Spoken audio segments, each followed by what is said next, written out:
I'm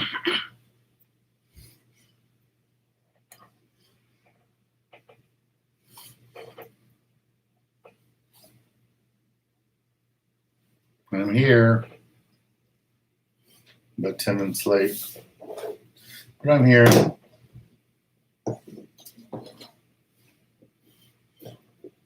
Got a new GoPro.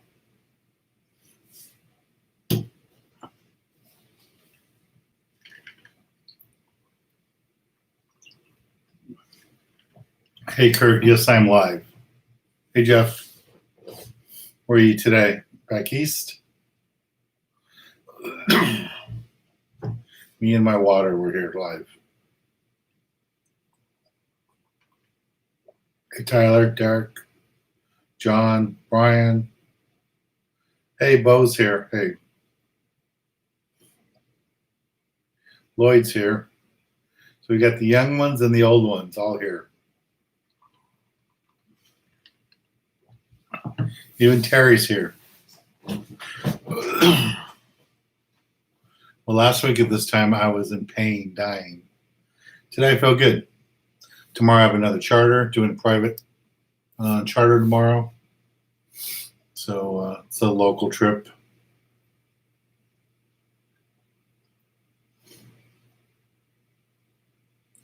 Just as it's hot in Illinois.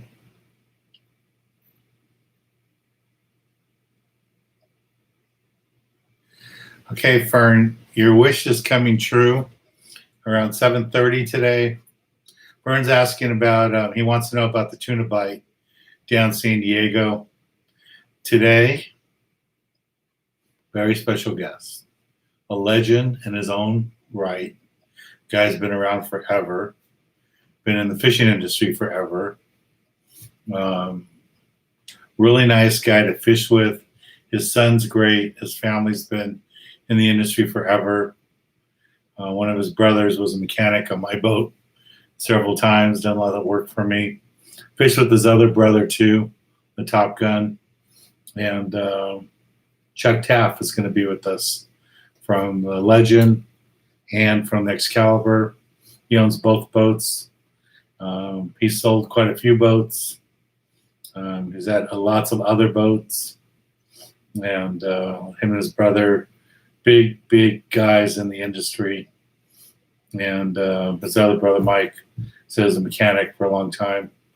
I think he's still a mechanic. I know he had some heart surgeries and stuff, but he's doing well now. So I'm thinking Fred Hall show. So Chuck's going to be here at 7:30.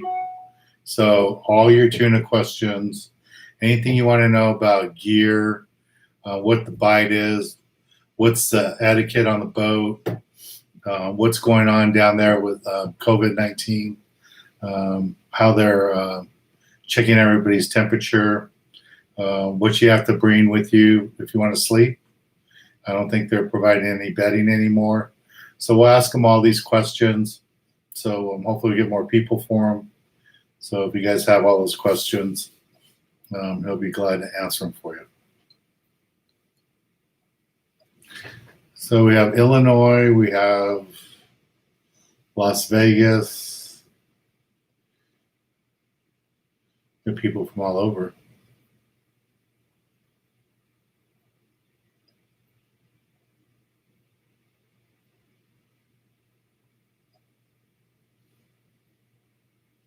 Have I ever fished with Jeff? Which Jeff? Jeff here or Jeff from that boat? From the Thunderbird.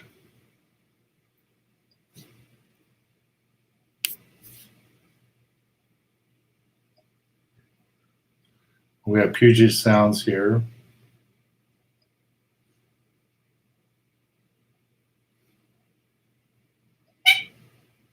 Big Bear's here.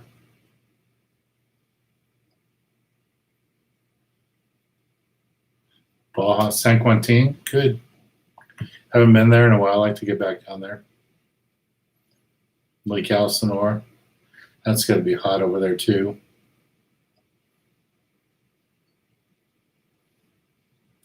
Yes, he is, Bo. Same family.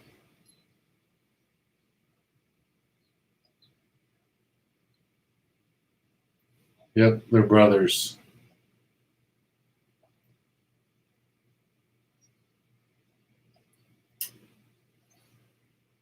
Yeah, Lloyd, the sea bass bite dropped down a little bit because because of full moon. Full moon and white sea bass normally don't go together. After the high tide, I mean, after the full moon and just before the full moon is usually pretty good. But during a full moon, it's not usually too good.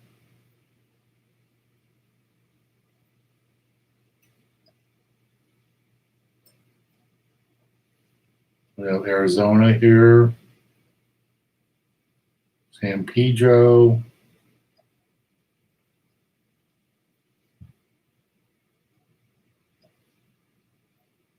Kurt, what can you do to get me more sponsors? I don't know, call companies. If you know companies that you think would want to sponsor me, I could use sponsors. It's just with COVID, I lost a couple of sponsors, and nobody wants to talk about sponsorship right now. Everybody's afraid the world's coming to an end. So hopefully things turn around. Maybe Jeff can get me a spaceship company or somebody as a sponsor.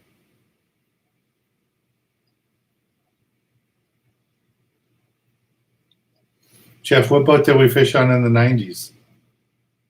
And it could have been any boat back then.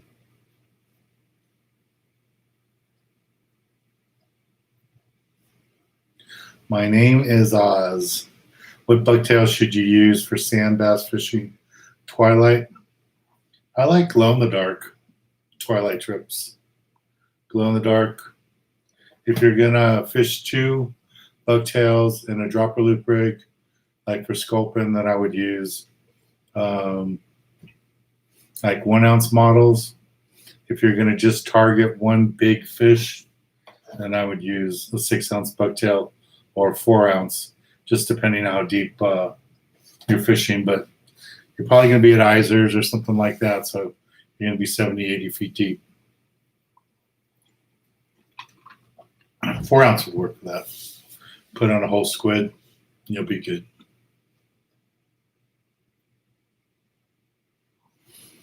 Can you get down to San Quentin right now? I heard just getting past Ensenada was kind of hard right now, that they were blocking cars. If you didn't have an ID that you're from there.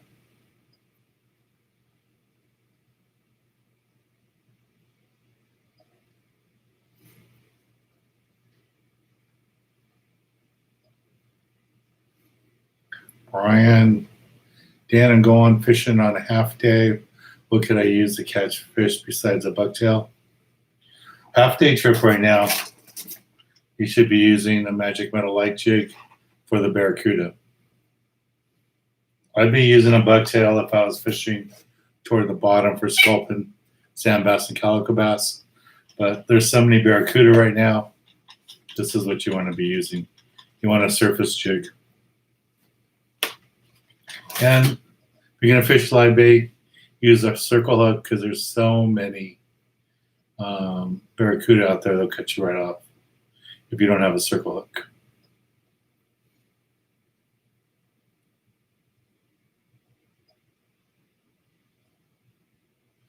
Chuck raises pigeons. Okay, we'll have to ask him about that today.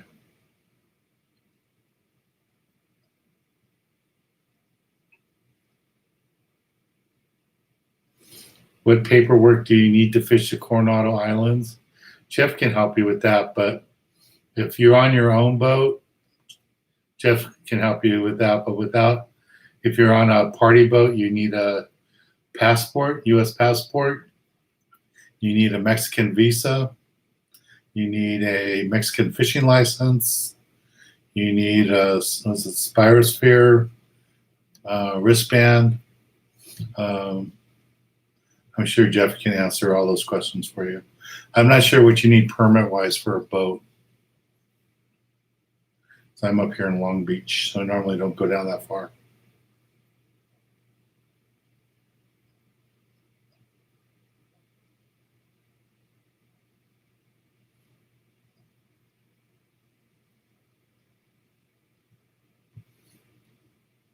Fritz on his boat in Huntington Harbor.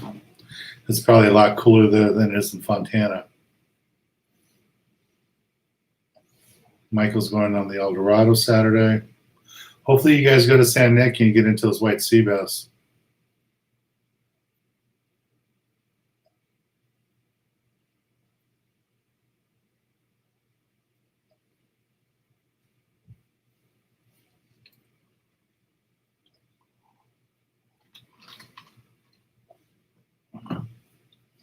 Tyler caught a small halibut.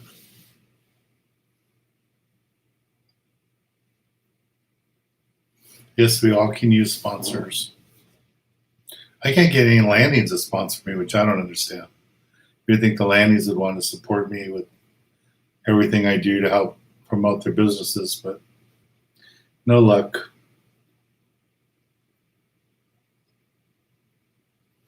What size hooks would I use for sand sharks and bow rays? You don't need a monster hook. You can use like a size 2 hook. Would be fine. Bow rays don't have any teeth.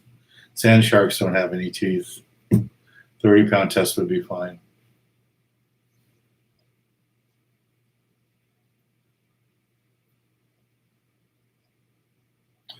Robert wants to know, what's the best knot to tie braid to a swivel? First of all, why would you be using a swivel? Should not be using a swivel.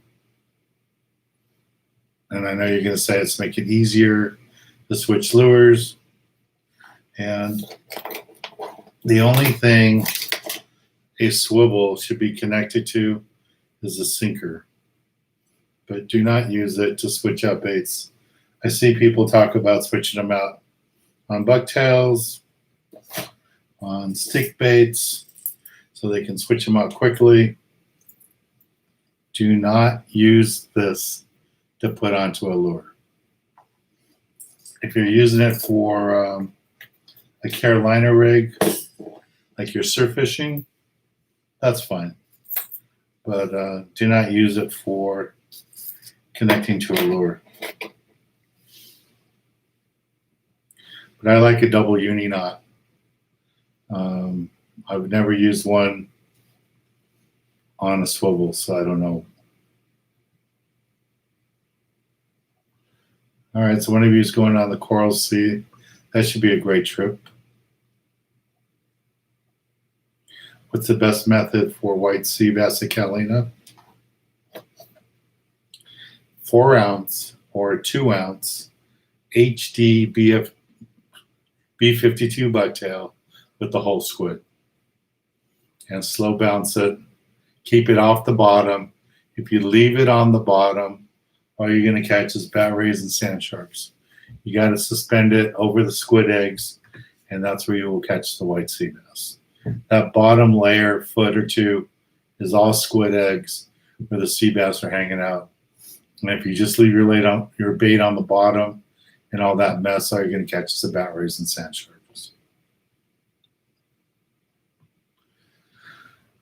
Oh, we have.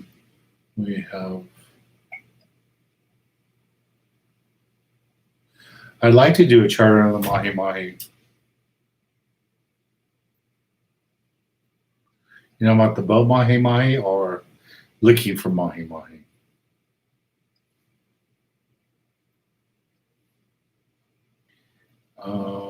Blue rig. I don't know that reel.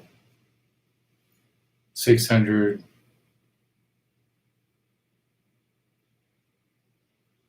I don't know that reel if it's handled tuna or not. I'm sure these other guys do.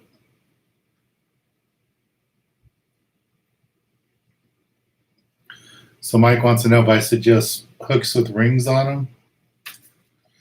The only reason you need a hook with the ring on it compared to a hook without a ring is because you don't know how to tie a knot that puts a loop in your line. If you know how to tie a perfection loop knot, you don't need to spend the money on a ring. Plus, it makes the hook heavier.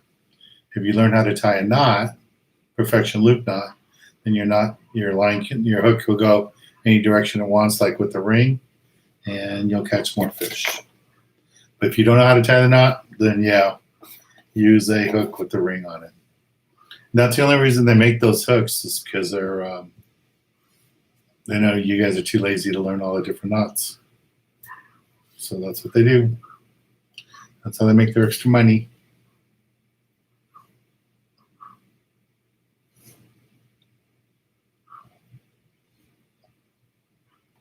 Luke, I would think there's always going to be rays around in the bays, inshore, on the beaches. You just have to cast out farther. I don't fish for them just because I like to fish. If I'm surf fishing, I'm fishing for halibut and fishing for corbina, fishing for barred perch. You know, I don't want to throw a rod way out there and put it on a rod holder. I have more fun just walking around and fishing for the barred perch. Brian's here from Oregon. All right, so just answering the question here for Mexico, you need a private boat, FMM passport, all boat registration, Mexican fishing license, visa.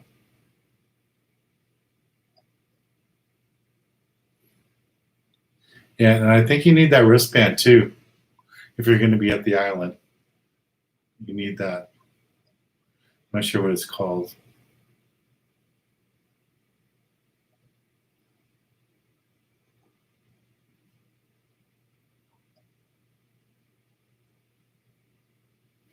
Yeah, Tyler, I'm not looking for sponsors to like give me free gear. I have plenty of gear. I'm looking for people that would write checks, help me with my house payments, all that kind of stuff. People that want to pay me to use their gear in the TV show and talk about their products. I have a open party trip tomorrow. We got one spot left. If anybody wants to go, you can go to the website and sign up. And then we have on Saturday, I think we have 1 or 2 spots open. Here's the links for that for my private charter open party trips. So if anyone's interested, you guys can sign up there.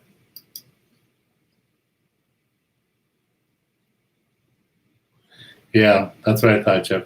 A biosphere bracelet. I don't even know where you get that. I don't know if you have to go to a landing and buy that. Maybe Chuck can answer that for us.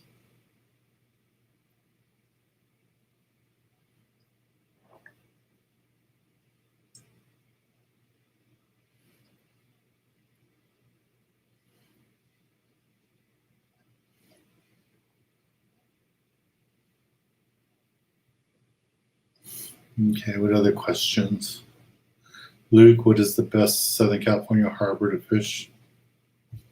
I take my boat out the harbors. Maybe Tyler can help you with that one.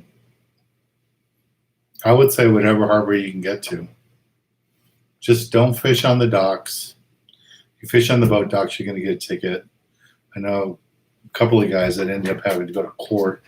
They got fined and ticketed for trespassing, and they had to actually go to court and see a judge.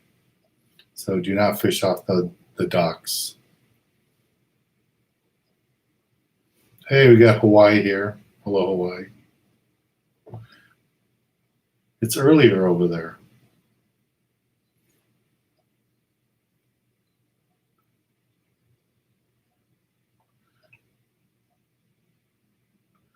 What other questions you guys have here?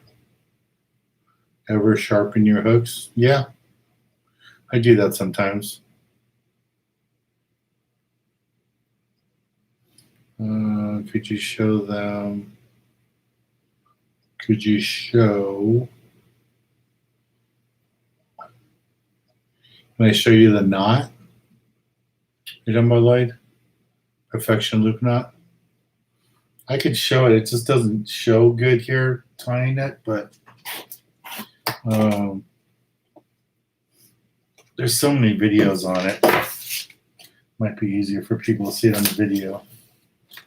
I had a pair of dikes here somewhere.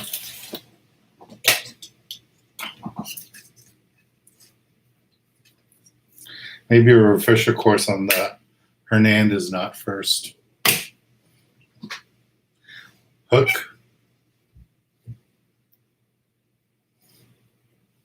Line. Doesn't matter if it's monofilament or fluorocarbon. You put the line through the ring of the hook. Like that. Slide your finger over the parallel to the hook and the ring and the eye.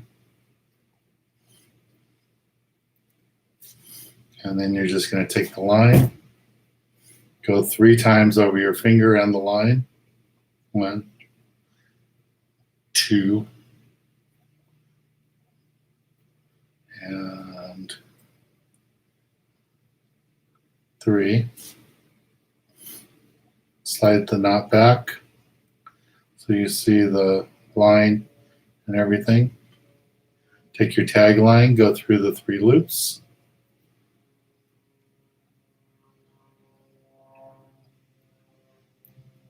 Pull the line through the middle and just cinch it down.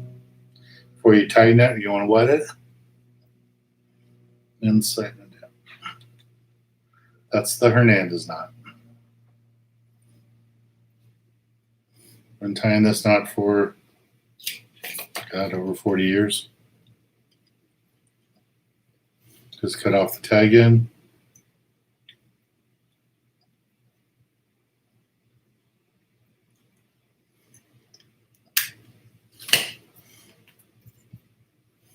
That's it.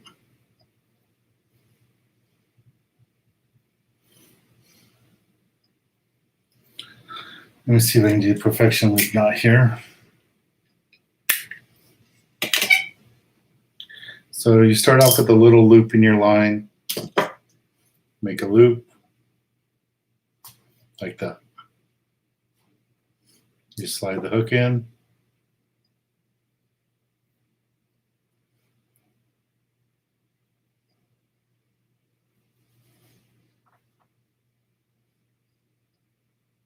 So now I have a loop, the hook,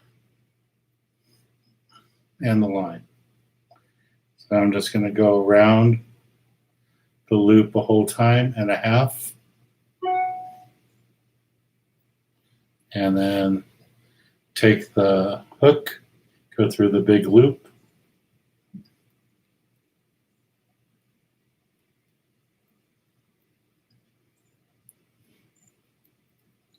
Pull it through. Now you see the knot kind of forming. You want to wet it again. That's it. And you can tell you tied it right when you see the tag line there at 45 degrees. Like that. Just cut off that tag line.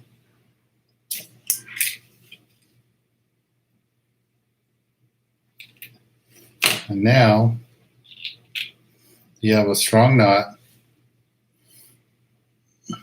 with the loop. Normally I'd have a smaller loop than this, but I wanted you guys to see it. And now your bait and your hook can go any direction it wants.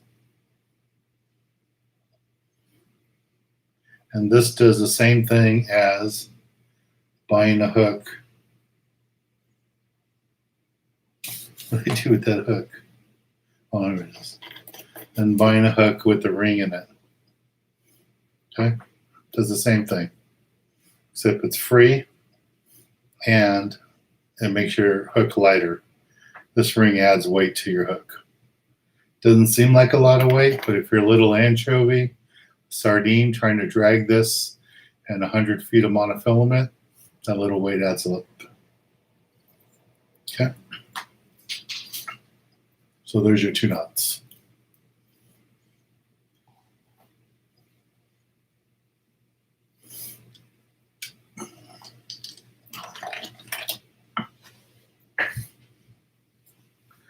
So what conversations did I miss?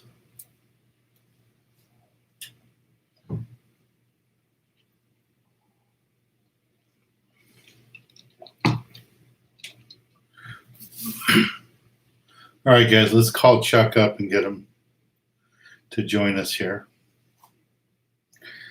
I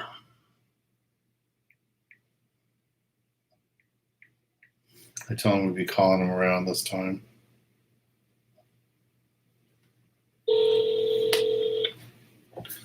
Let me know if you guys can't hear him. Not sure where the speaker is on this computer. If you guys know, let me know if it's on top or bottom. I have a Mac. Hello. Hey, Chuck. Got you live here on YouTube. Okay. Let me turn the TV on. All right.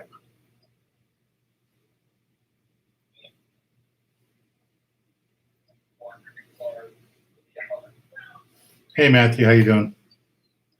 Okay. All right. So the guys are asking if you can give them an update on the fishing situation in San Diego right now.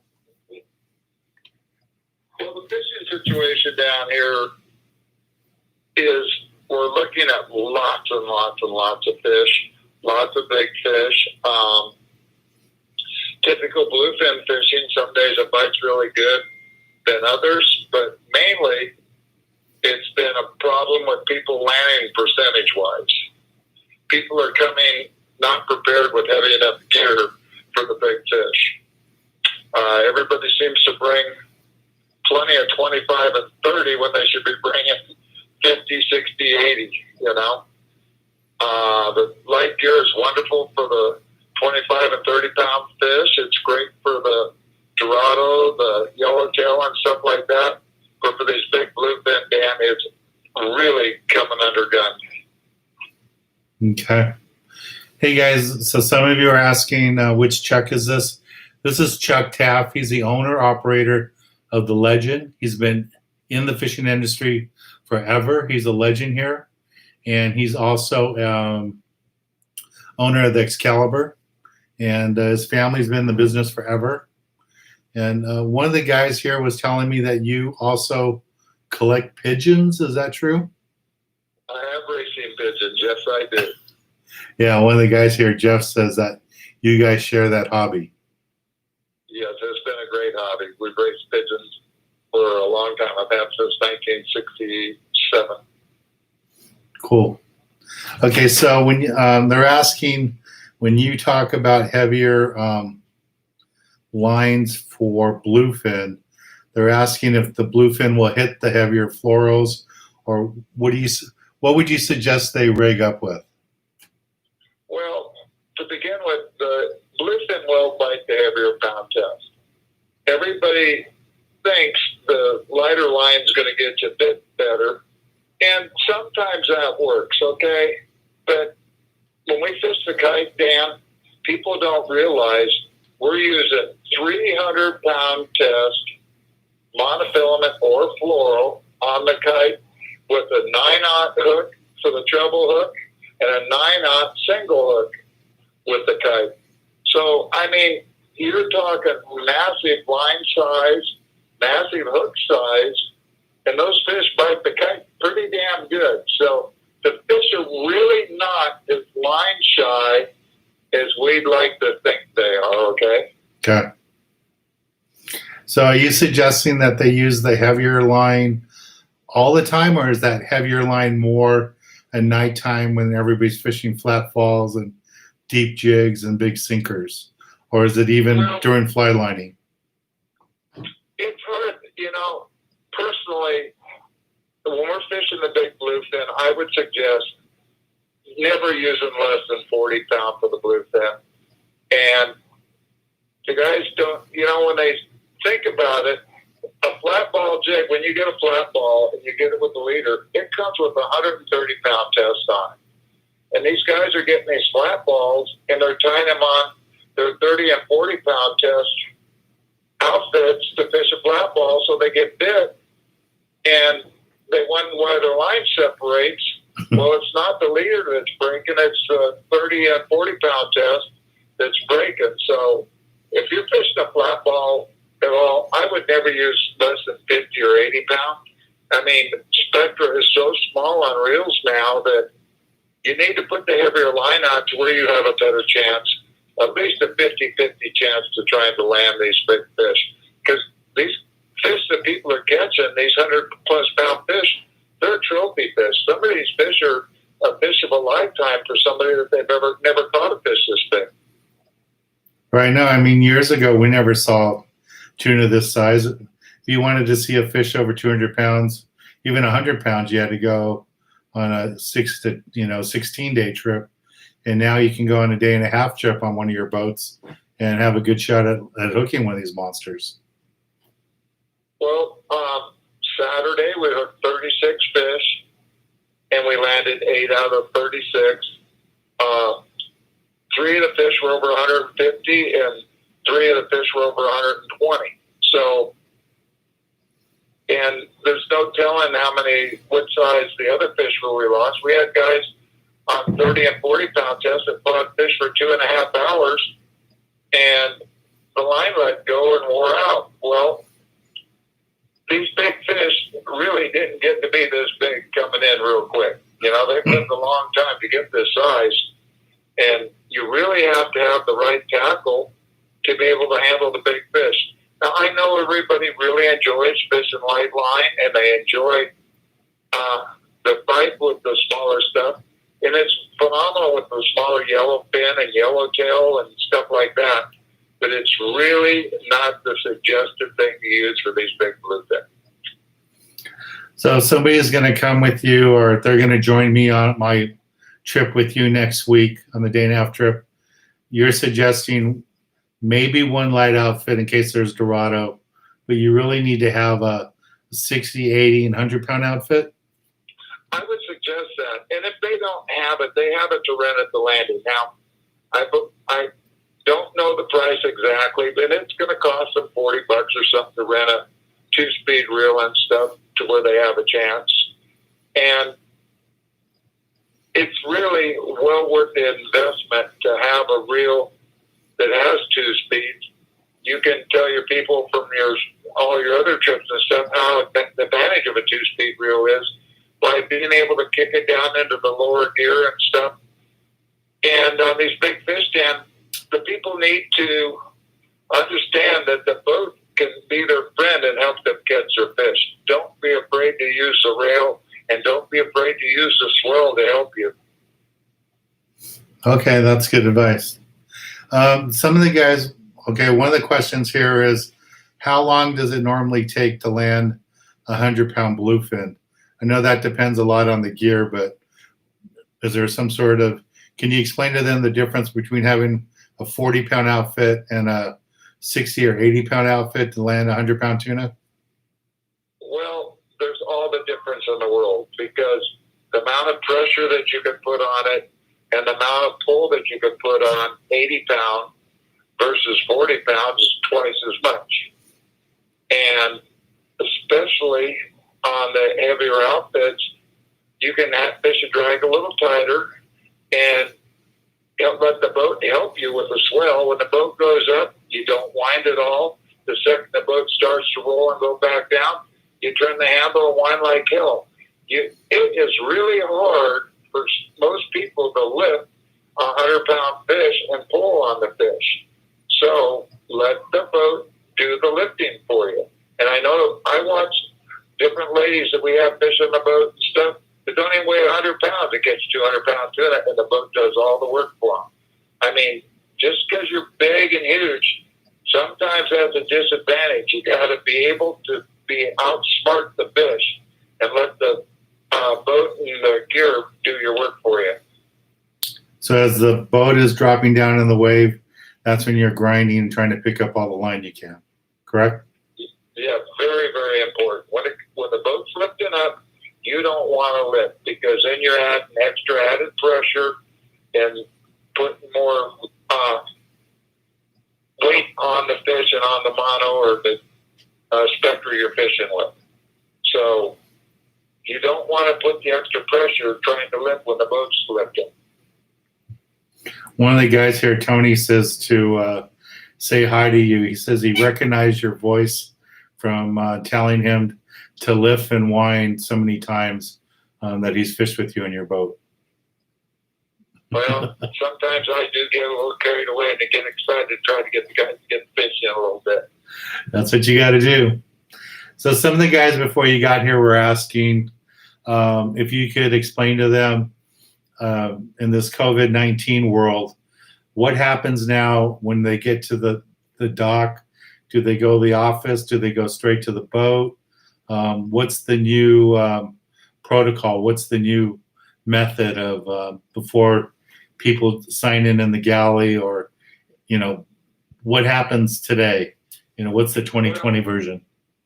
The things that happen today, everybody has to wear a face mask, and we all try to do as much social distancing as possible and keep our 6-foot space as much as we possibly can while people wait to get on the boat and stuff. Before a person is allowed on the boat is completely sanitized. All the bunks are sanitized, the galley, the heads. There's hand sanitizer on every table. There's sanitizers outside for people, for them to use. And everything is immaculate when they get on. Throughout the day, the boat is clean. And then before they let anybody on the boat, everybody's temperature is taken. If anybody has a fever or temperature or isn't feeling good, we're not letting them on the boat, because we don't need somebody to be sick on the boat and try to infect anybody else or anything like that. So we make sure everybody's temperature is checked. We announce that everybody needs to wear their mask as much as they possibly can. There's times when you're eating and stuff and smoking a cigarette. I know you have to take your mask off, but you have to try to be considerate of everybody else and of yourself, so you wear your mask as very much as you possibly can. And the crew helps to enforce that as much as they can. And I guess you said that everyone's temperature's checked, correct? Everybody's temperature is checked before they get on the boat. Nobody is allowed on the boat if they have a temperature at all.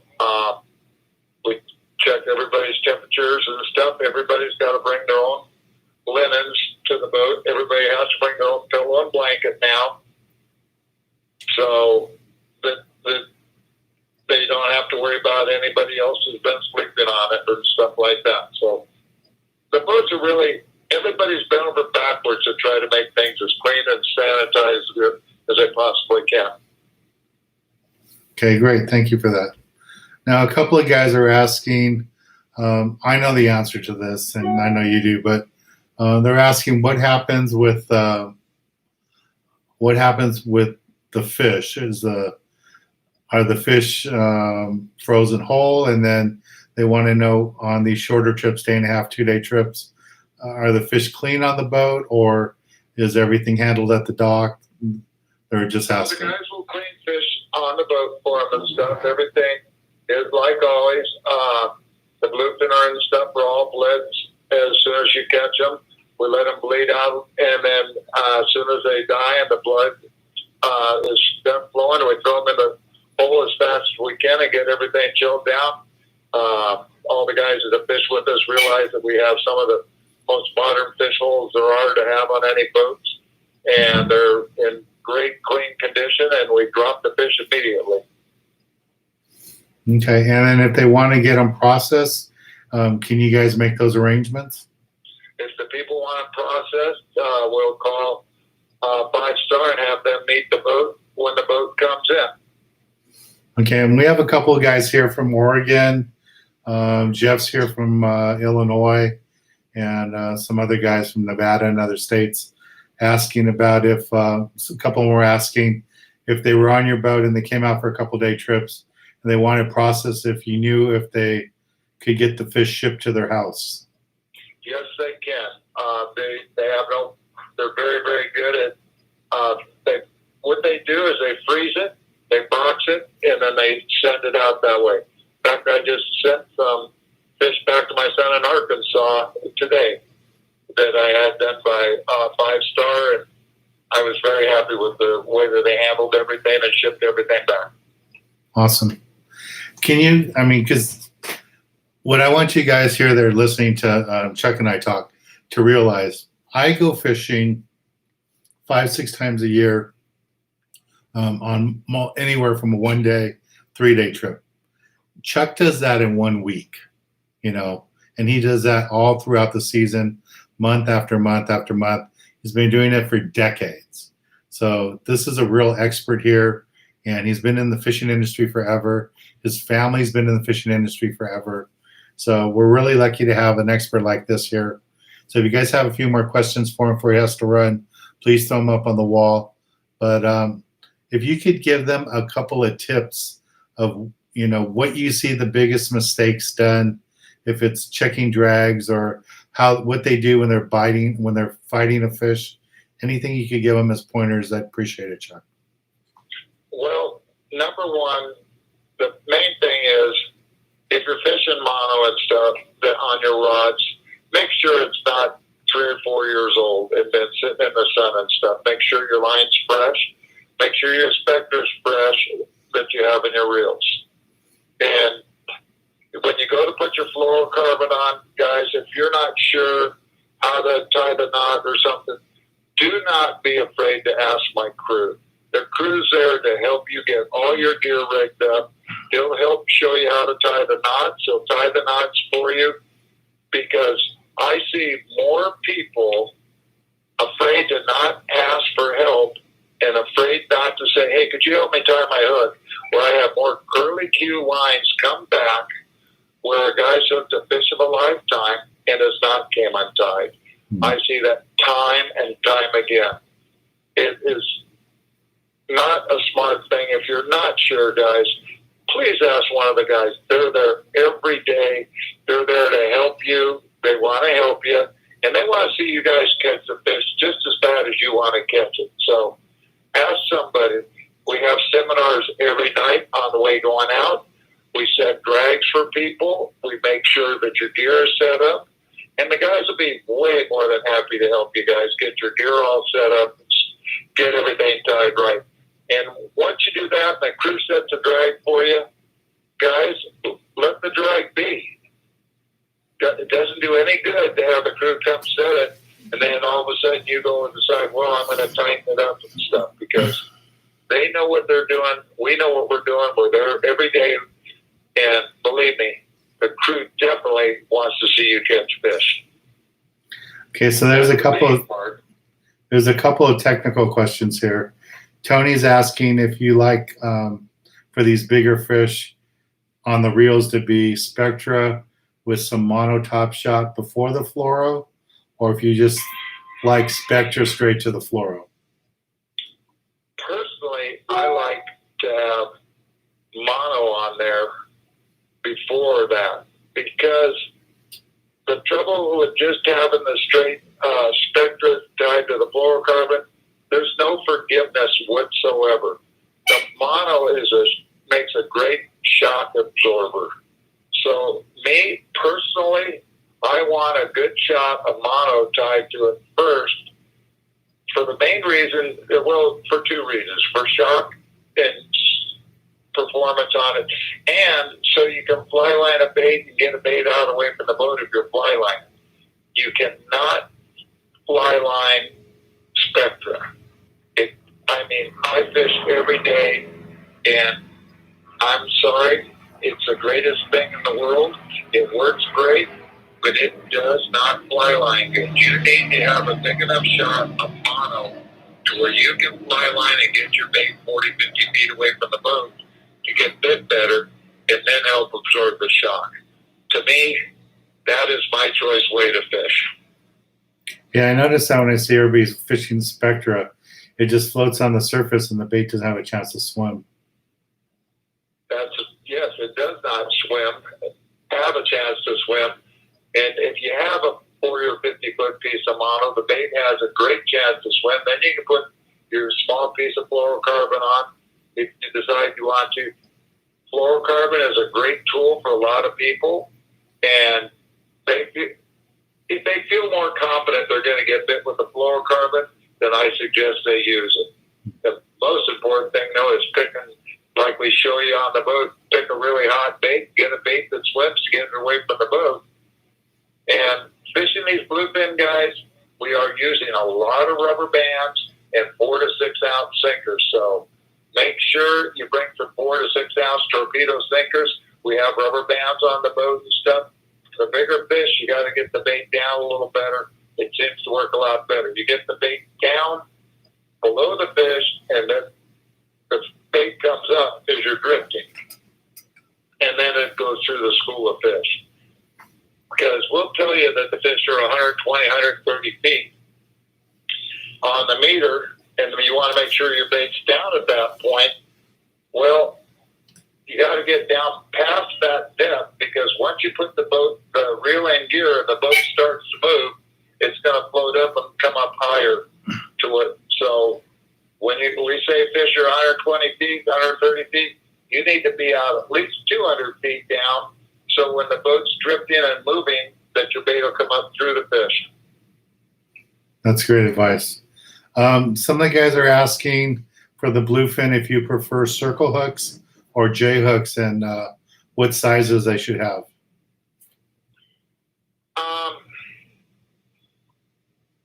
The circle hooks work absolutely phenomenal for most people. To me, I am absolutely terrible with the circle hook. Okay. I love to set the hook in the fish. To me, winding up, getting the slack out, and pulling back and setting the hook is more fun than catching the fish. A guy has to have the patience for a circle hook to put the reel in gear and wind slow and wait till the fish basically sets itself. I'm not a good example of fishing for it with a circle hook, but circle hooks will hook the fish in the corner of the mouth way more often than anywhere else. And as far as hook size for these bigger fish, using 3/0s, 5/0s, 1/0s? I would 2/0s, 3/0s for your 40 and 50, and then you go a little bigger if you go heavier line.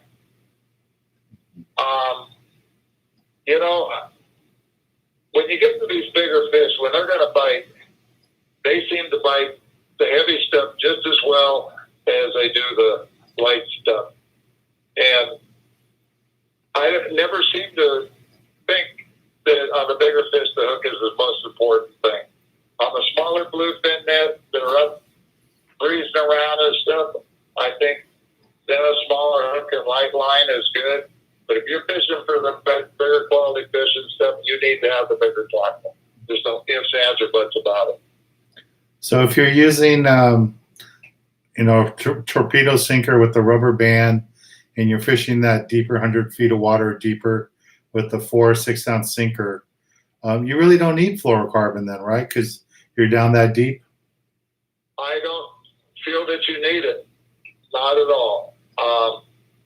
But people feel more comfortable. If you feel more comfortable and you think you have a better chance of getting bit, then use it. Because a lot of fishing is having where you feel comfortable and you feel that you're ready to go, But it really, when you're fishing down deep, I don't think you need it, and it's just one more knot that could screw up. Yeah, that's what I was thinking too. If you could eliminate one knot, that would be the one I would eliminate, the one between the mono and the fluorocarbon. And you're down that deep, there's no reason to have fluorocarbon on. No, it doesn't seem that it makes that big a difference as far as I'm concerned.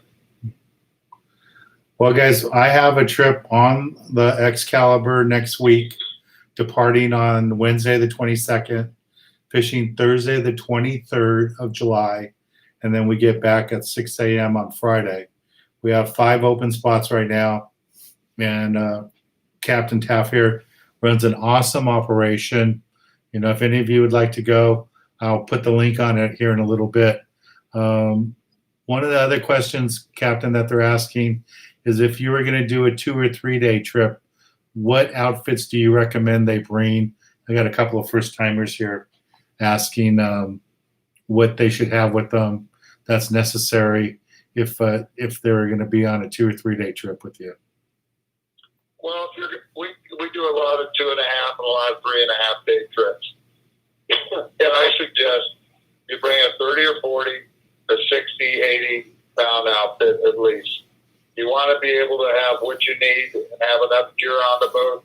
We have over 300 rod holders on the boat. We have lots and lots of room for rods to put on the boat. And bring an assortment of different kinds of hooks, and bring some surface irons and some yo-yo jigs, and definitely bring a flat ball jig. The flat ball jigs work absolutely phenomenal as it's getting daylight, when it's getting dark, and in the dark. Everybody should have one of those in their tackle box, especially if they just get the opportunity to hang a fish on that, because you're going to hook the fish on a 130 to 200 pound test to where you really have a phenomenal chance of landing it. All right, so the three It doesn't do you any good sitting in your garage. So the three outfits would be a 40, 60, and 80. If they were going to take a fourth outfit, would you recommend a 100-pound outfit, with, with the big 2-speed? If a guy has it, it wouldn't hurt to bring it, okay? Right. But you can put a 100-pound spectra on a reel that's not a great big huge reel. You don't have to have great big 6.0s and 9.0s now like we used to use years and years ago. They've got some of the most unbelievable pieces of equipment you guys can have now, and you can put the spectra on it and then put your shot of mono on it like that. I mean, you can take a 130-pound test spectra and put 80 on it or 100, and you could actually have you could have a spool in your tackle box to where you could change if you thought one was too heavy, because you could splice it back onto the spectra there. So, I mean, you can actually, if you have the one reel set up with the heavy spectra, you can change the different monos that you put on that one reel depending on what you're fishing. It could save a guy a lot of money instead of to have 2 or 3 outfits that way. Right. And some of these guys, like Lloyd and some other guys here, have a lot of older gear, Chuck. Would a pin like a 16S 2-speed international be too small? Do they need to go to a 30? I don't think they need a 50, but would a 30 be big enough, or is a 16S? 30 be plenty big enough. But, you got to understand, there's a lot of times those other reels are just great. Because, I mean, if we're fishing a kelp patty or we're fishing a 20, 30-pound yellowtail and we're fishing Dorado, you don't need that heavy outfit. But if we're fishing the big fish, then you need the heavier outfit. So it really helps to have an assortment of different tackle that you can bring with you. It doesn't cost that much to carry it down the dock and put it in a rod holder. Yeah, and then luckily in San Diego, you guys have those big dock carts, so it's not like you have to carry it over your shoulder. Yeah. Hey, you guys, we have Captain Chuck Taft here, owner-operator of the Excalibur and the Legend.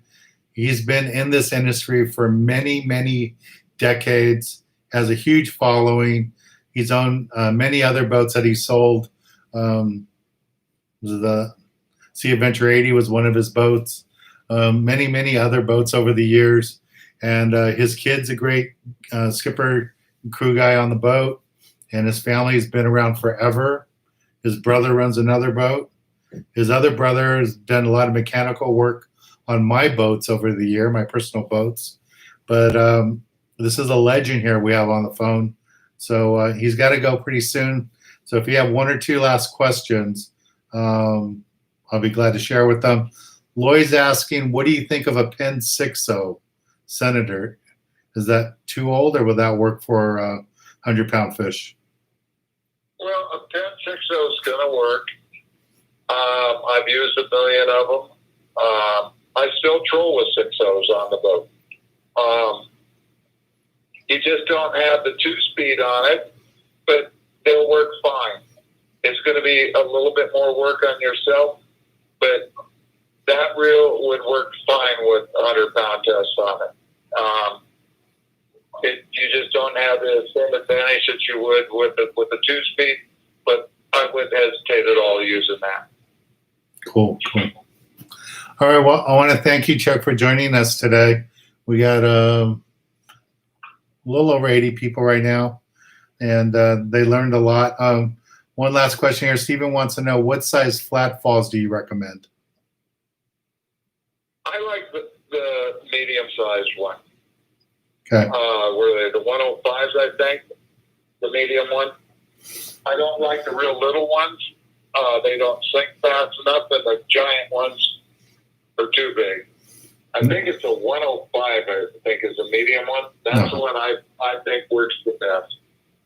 I'm not 100% sure on the number on it, but the medium-sized flat ball seems to be the best. Some of the guys are asking what the parking lot's like now these days down there. Still the same? It just depends. If I would say it's going to be the same. If you happen to get there when a boat's coming in, you're going to find a parking spot.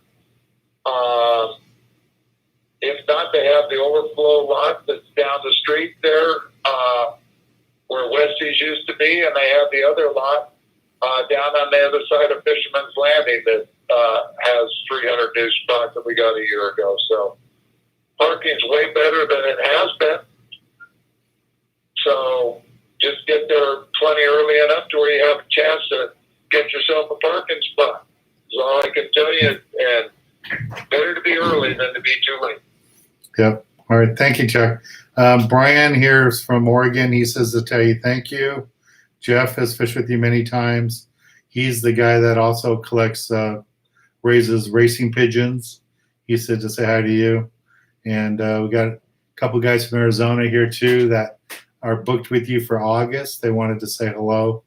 And I really appreciate you taking the time to join us here today. Well, I appreciate everybody that's listening, and I hope that I answered enough questions to help anybody.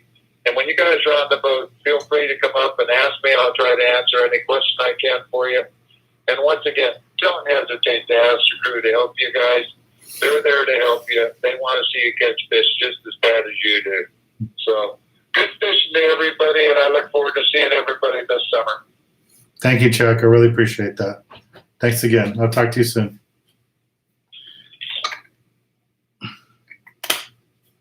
Well, that was a nice treat. It's not often you get to talk to a legend. So I hope you guys appreciate that. And some of you were asking who he is, and I was trying to introduce him a couple of times there, but that's Chuck Taft. There ain't a guy more salty, more experienced, who knows how to run a great crew, who gets his crew to do what he wants done. They respect him. He's a guy that, can talk the talk and walk the walk. He great guy to fish with, and just, fish killing machine. He's just really great guy. His whole family, like I said, they've been in the industry forever, and really enjoy fishing with that family. And I'll be with him next week.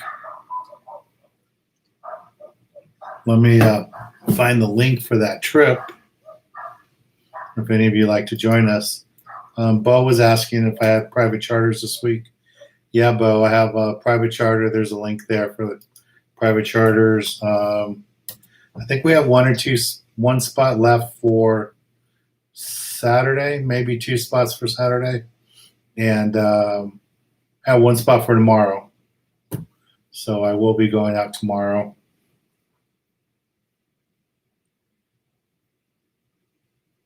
Any party boat trips? Yeah, I have a trip on the Tradition this coming Sunday. I think we have like 2 spots left on the Tradition. All right, let me find you a link for that one. Here's first is the one for the Excalibur.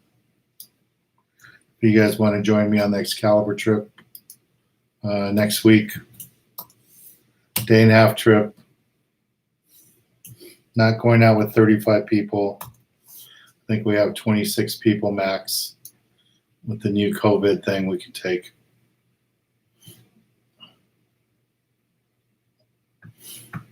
Okay. For the Tradition trip, I know there's just a couple spots left, Bo. So if you want to go on that one. Tradition. Here it is. Yeah, it's Sunday the 12th. There is. Oh, I'm sorry, it's sold out. No more spots left. All 24 spots are sold out. So the next trip, I have a trip on Friday. That trip sold out. I'm on the Enterprise. So in August, we have a trip on the Island Spirit out of Oxnard or Ventura, out of Ventura. And then we have a trip on the Gale Force on October 20th. And I'm sorry, August 20th. We have a bunch of spots on that one. That was a trip that was postponed from the COVID thing in May.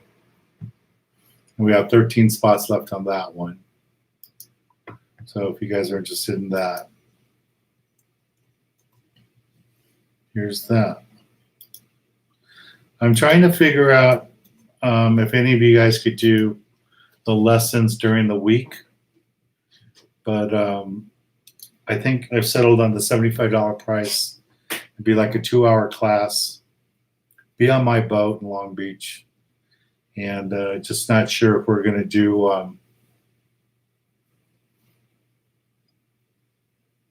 I really can't do it on a weekend because I'm too busy with the charters. You know what I might be able to do is do it after I have a charter. If I have like a half-day trip, I think I'll do that.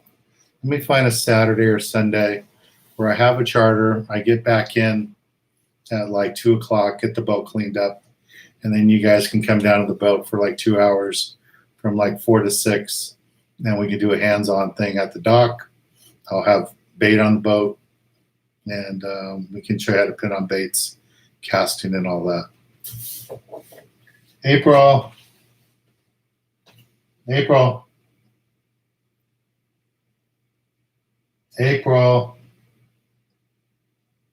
Your fans are asking for you. Sure.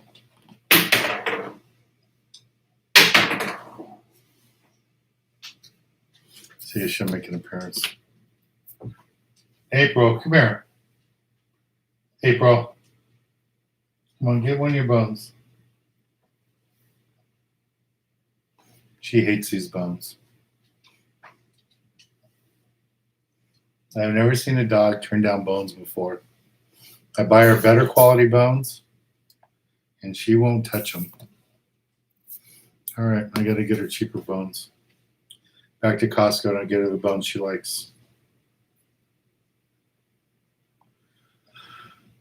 Okay. Brian, do you ever fish the bay for spotties? Not really. I mean, maybe I'll do that more now that I have this little 17-foot boat. Maybe I'll do that.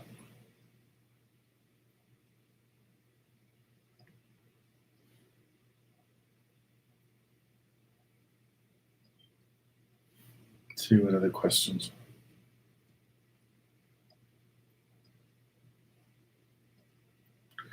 One, if you really want to catch a yellowtail right now, you either want to go out of San Diego or a boat that's going to Clemente.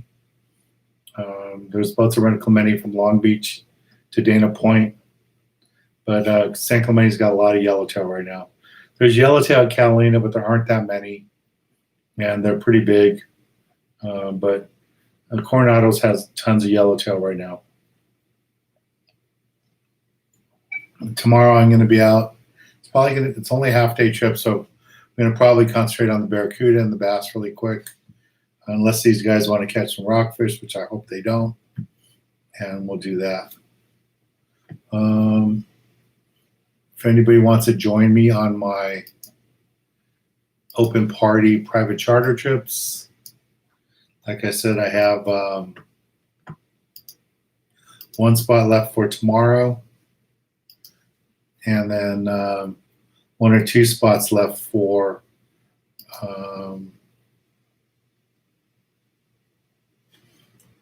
Saturday.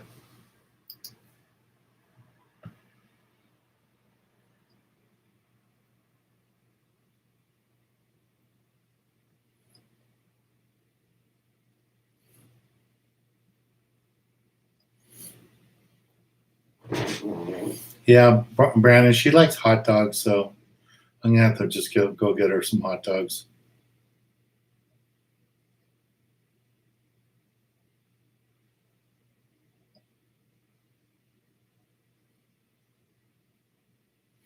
See what else.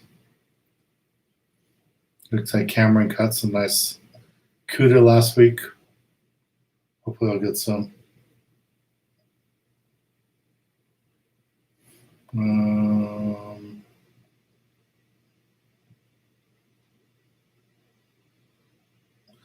So Ernie could do a class during the week. Yeah, you're retired. We could do that. All right, cool.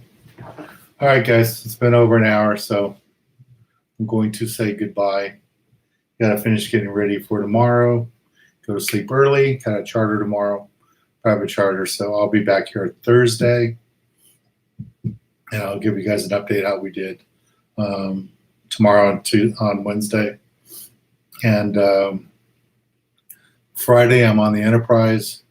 Trip sold out. Saturday, I have a private charter. Sunday, I'm on the Tradition. Trip sold out. So if you guys want to join me on a trip, find one of my open party trips and come sign up. Go to the website and sign up and join me. Alrighty. And here are the trips. Here's the page so you can see all my TV filming trips if you guys want to join me. And we still have room for the East Cape. So if any of you are interested in going to the East Cape, you can give me a call at the office on Thursday. And the office number is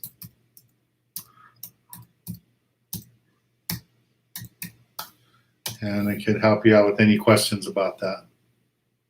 All right. All right, guys. Thanks a lot. Talk to you all later. Be safe. Stay away from the virus. Be good. And see you on the water. Bye, everybody.